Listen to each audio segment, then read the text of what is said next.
I'm Caitlin. I'm Cody. We've been married for coming on 2 years now. We've known each other for a little over 3 years now. And I would say we know each other really, really well. Like, to a point where sometimes it's... Yeah. Too much. And sometimes it's a little bit more than just, finishing sentences. It's, doing things. It's doing things, or I'm thinking something, literally thinking something, not even intending to say it, and then she'll, like, you know what this is? And I'd be like, well, I was just thinking that. But anyway, we figured we want to do vlogs on this channel. We figured this would be a good, like, starter video to introduce ourselves, I guess.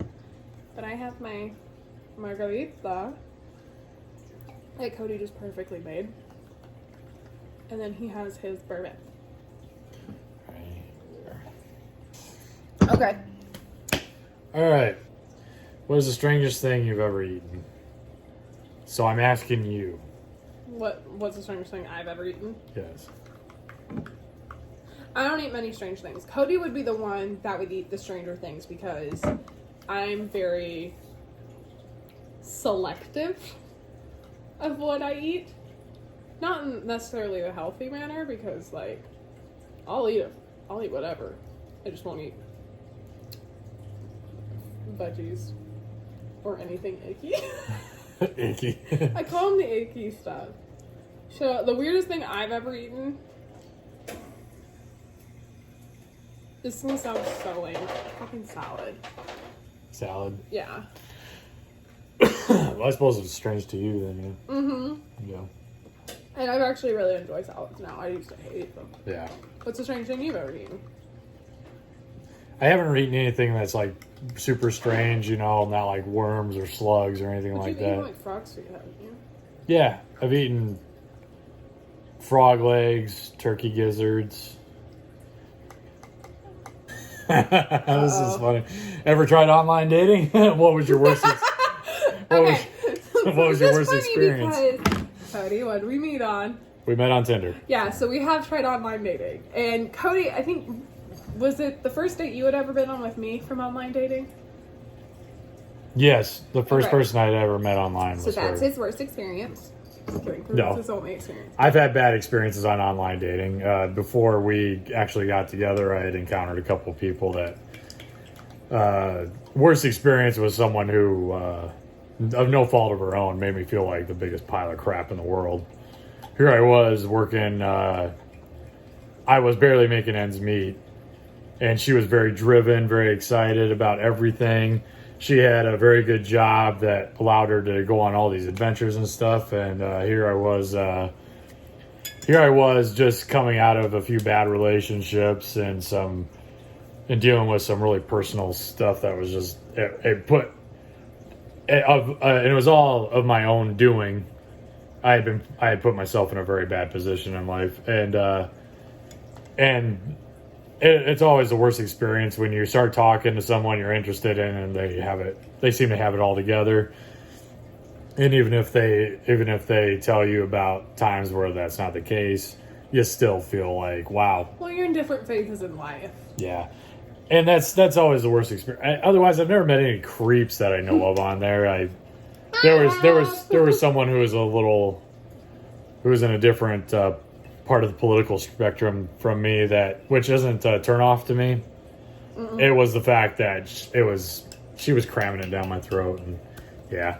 So my worst experience was I met this guy through, I don't know, it was one of the dating apps I was on, and we decided to meet up, and we went to Matt's Diner in Minnesota. We're in North Carolina now, but that's in Minnesota. And if you know Matt's Diner, it's famous for what's called the Juicy Lucy, which is a burger that has cheese in the middle. It's super good. But that diner's also constantly busy. Like, it's standing room only. You'll get a table. They'll serve you, like, this quick. And then you eat and get out. And he was just really, like, his profile pictures didn't match who he was. First red at flag. all. Huge red flag. I was like, he showed up on his motorcycle, which is fine. Like, I love Cool. motorcycles. But he gave this, like, really big air of, like, oh, look at me and my motorcycle. And he wasn't, like, casual about it, I guess. Just making sure I wasn't smashing glitzy. And, like, the whole conversation was really awkward, really weird. And then he wanted me to get on the back of his bike to go to a park. But didn't want to give me a helmet. So I was like, no. Not gonna do that.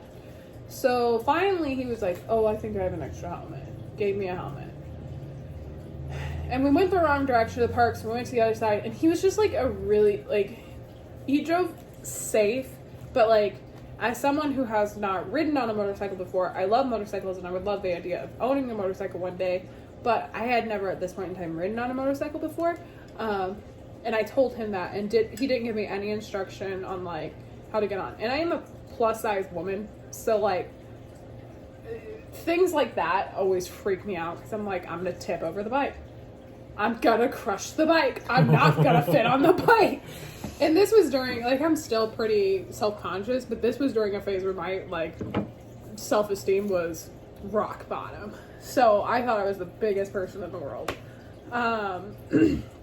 Finally get on the bike, go the wrong direction, go the other direction. We get to the park and we're walking around the park. Once again, I am a plus-size woman. You want me to walk around an entire lake on a first date where I'm dressed up and it's hot. And I was like, okay, let's go.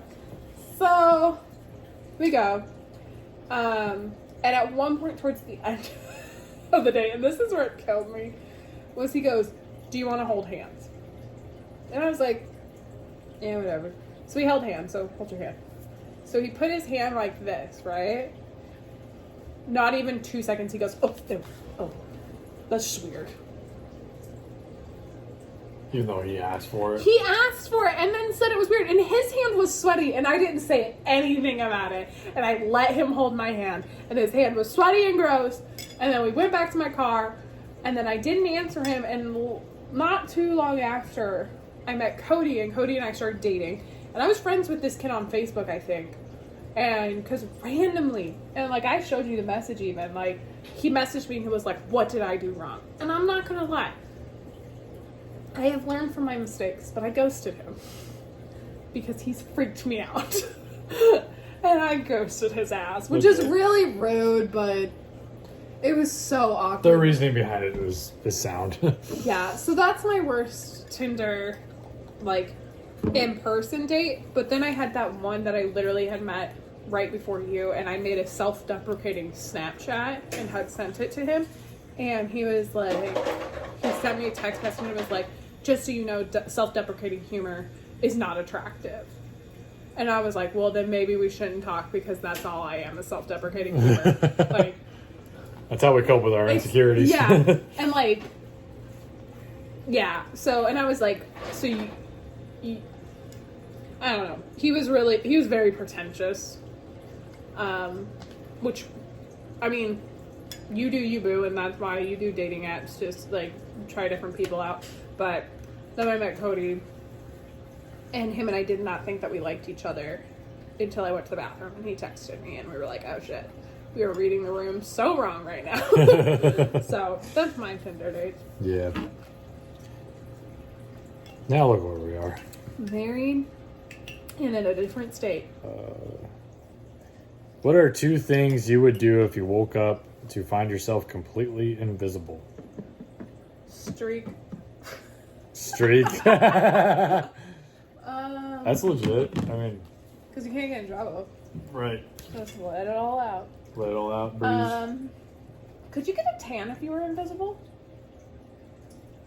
Because Because like I'm like, dude, I could totally just go lay out, like completely naked with and get no tan lines. I don't know. I'm not this vain. I just don't want tan lines for a wedding. Not my wedding. I woke up completely invisible. What would I do? I'd probably just follow you around and see what you say at work.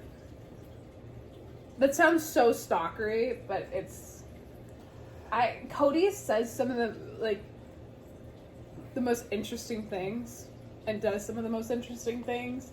I think you're my husband, so I find you interesting. But he'll say things where I'm just like, how did that even come out of your head? Like, you drunk? But no, it's just Cody. But also, like, I don't know. Who doesn't want to follow their husband around all day like a creepy stalker? Weird. Mm-hmm. Let's see. 2 things I would do while I'm invisible. I don't know. I don't like confrontation, so I'd like to use it as a way to fight crime. Only you. That's one of the reasons I went to the police academy, is because I wanted to put bullies away, and I wanted to stop some more horrific crimes. What better way to go? Instead? What better way to go undercover is than to be invisible? Than to be invisible. So, and then the other thing would be probably, I like the streaking idea. Because it's like freeing. Yeah. Anyway, what's the next question?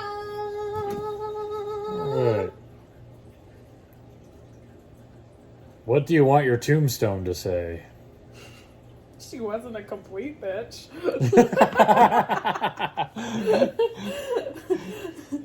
I'll remember that. Control save. But you can't remember to flip the laundry. That's more me. I know. That's what I was saying. You would remember to put that on my headstone, but you wouldn't remember to flip the laundry. What I would want it to say, like, I'm sarcastic, so I wanted to say something funny as hell. Wanted to say, like, she may be 6 feet under.